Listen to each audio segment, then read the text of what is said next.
মিশকার সাথে হাত মিলিয়ে রূপাকে মারার আগে সোনার হাতে ধরা পড়ল রুদি। হ্যাঁ বন্ধুরা, আমরা এমনটাই দেখতে পাবো অনুরাগের ছোঁয়া ধারাবাহিকের আগামী পর্বগুলোতে।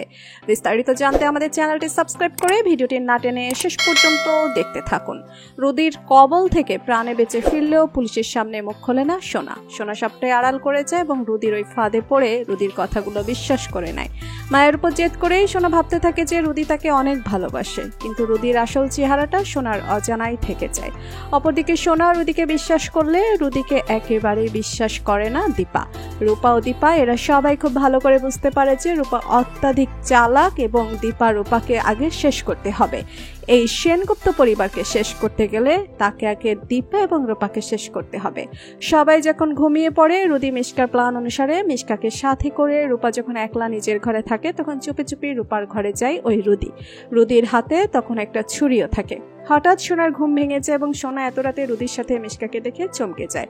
তাদের পিছু পিছু সোনাও ঘরের বাইরে বের হয় রুদি কোথায় যাচ্ছে তা দেখার জন্য। সোনা রুদির পেছনে পেছনে যায়, দেখতে পায় একটা ছুরি হাতে রুদি রূপার ঘরের দিকে ঢুকছে। খুব ভালো করে বুঝতে পারে সোনা রুদি রূপাকে মারতে যাচ্ছে, তাই রুদি যখন রূপাকে আঘাত করতে যায় ঠিক তখনই সোনা পাল্টা আঘাত করে রুদিকে এবং রুদিকে বুঝিয়ে দেয় যে সোনা তার পরিবারের কোনো ক্ষতি হতে দেবে না। তো বন্ধুরা, তোমরা এটাই চাও তো যে এভাবেই যেন মিশকা রুদির কবল থেকে নিজের পরিবারকে রক্ষা করতে পারে সোনা? কমেন্ট করে জানিয়ে দাও তোমাদের মতামত।